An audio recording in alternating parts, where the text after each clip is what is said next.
कांग्रेस के पूर्व प्रदेश अध्यक्ष गणेश गोदियाल ने प्रेस कर सरकार को विभिन्न मुद्दों पर घेरा। गोदियाल ने विधानसभा अध्यक्ष के उस बयान पर आपत्ति जताई जिसमें अध्यक्ष ने कहा था कि बिजनेस नहीं था, इस वजह से सत्र को 2 दिन में ही समाप्त करना पड़ा। गोदियाल ने कहा कि बिगड़ती कानून व्यवस्था पर विपक्ष को सदन में चर्चा नहीं करने दी गई। 2 दिन में सरकार ने सत्र को जानबूझकर समाप्त किया ताकि विभिन्न ज्वलंत मुद्दों पर विपक्ष चर्चा न कर पाए। इसके अलावा अंकिता हत्याकांड, यूकेएसएससी भर्ती घोटाला, सहकारिता घोटाला, अतिथि शिक्षकों जैसे विभिन्न मुद्दों पर गणेश गोदियाल ने सरकार पर सवाल खड़े किए।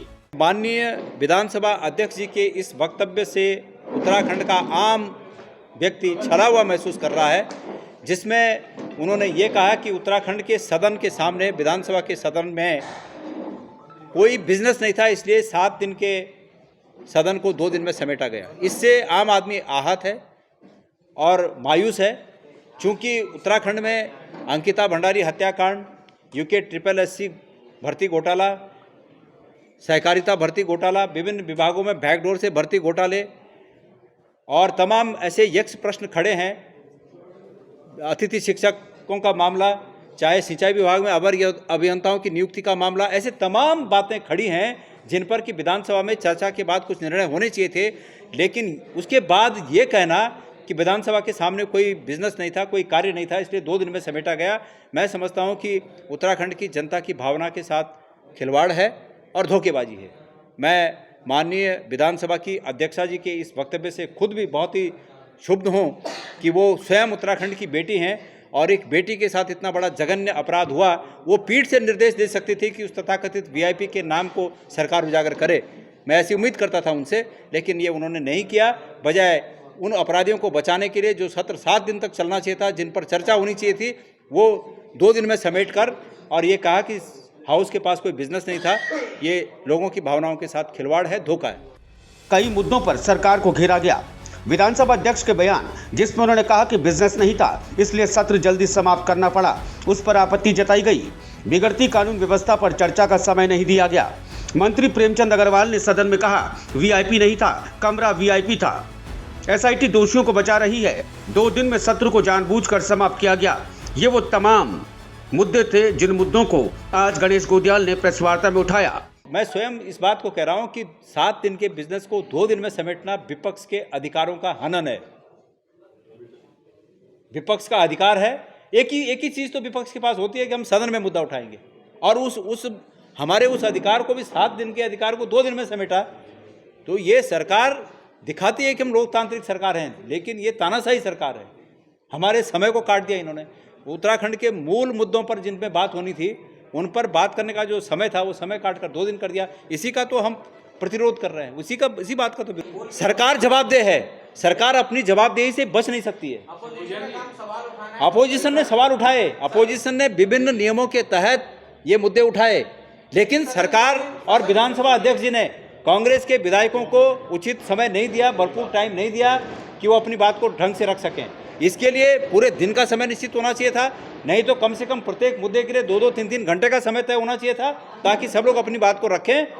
आपको पता है विधानसभा, मैंने तो ऑनलाइन देखा, माननीय विधानसभा अध्यक्ष जी ने बहुत ही गंभीर मुद्दों पर हमारे वरिष्ठ नेताओं को कहा कि बस हो गया, बस हो गया, बस हो गया, आप प्लीज़ बैठिए, प्लीज़ बैठिए। पुलिस के संरक्षण में जो नार्को टेस्ट हो, मुझे उस पर विश्वास नहीं है। नार्को टेस्ट भी अगर हो रहा है तो किसी तटस्थ एजेंसी द्वारा, किसी न्यायिक प्रक्रिया के तहत कोई न्यायिक व्यक्ति वहाँ पर हो जो ये कहे कि हाँ ऐसा उसने कहा था, तब हम इस बात को माने। अब सरकार और पुलिस के संरक्षण में जो आज तक जो स्पष्ट रूप से उस वीआईपी को कमरा बता रहे हैं, वो कुछ भी कर सकते हैं। कैसे उस पर विश्वास किया जाए?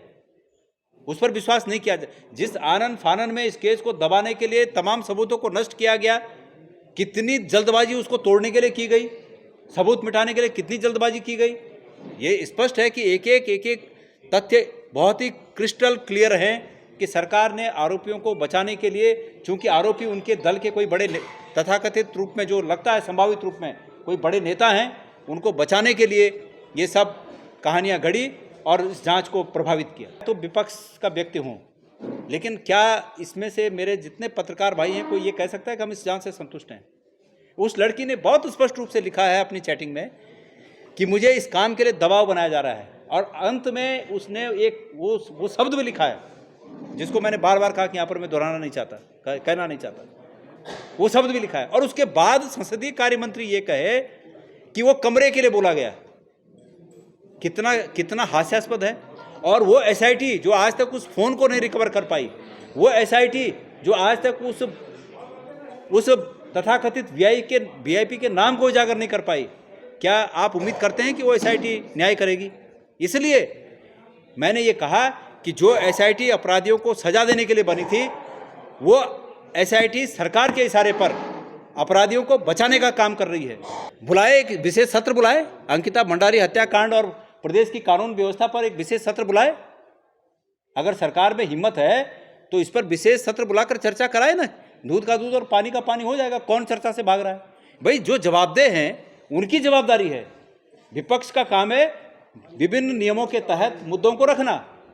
विपक्ष ने मुद्दे रखे, लेकिन सरकार समय नहीं दे रही है बात करने का, मुद्दों से भाग रही है। मैं स्पष्ट रूप से पूछना चाहता हूं, ये कितनी बड़ी बात है कि संसदीय कार्य मंत्री इस बात को कह रहे हैं कि वो तथाकथित वीआईपी एक कमरा था, और मेरी जानकारी में है कि वो तथाकथित वीआईपी आप लोग सब जानते हैं, क्योंकि प्रमाण किसी के पास नहीं है, प्रमाण एसआईटी के पास है, खाली वो ओपन कर नहीं रहे हैं। बाकी अनऑफिशियल प्रमाण सबके पास हैं कि कौन तथाकथित वीआईपी था।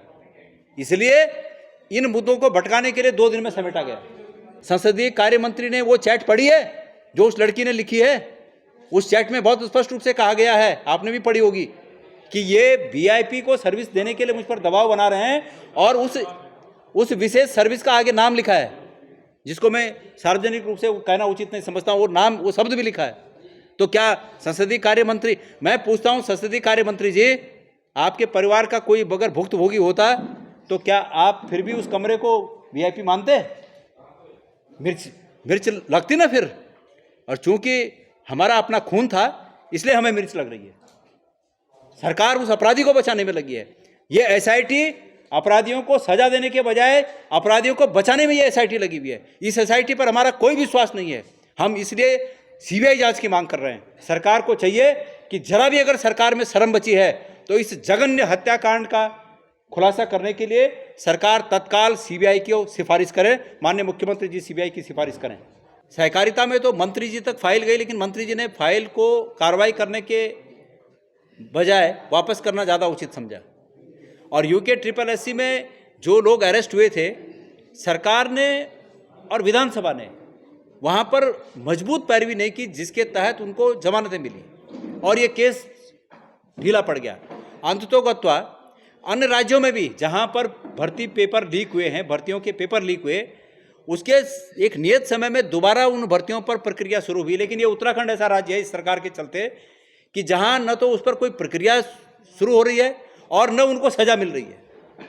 सजा इसलिए नहीं मिल रही कि सरकार उनसे मिली हुई है, ये सरकार के इशारों पर ही पहले हुआ है।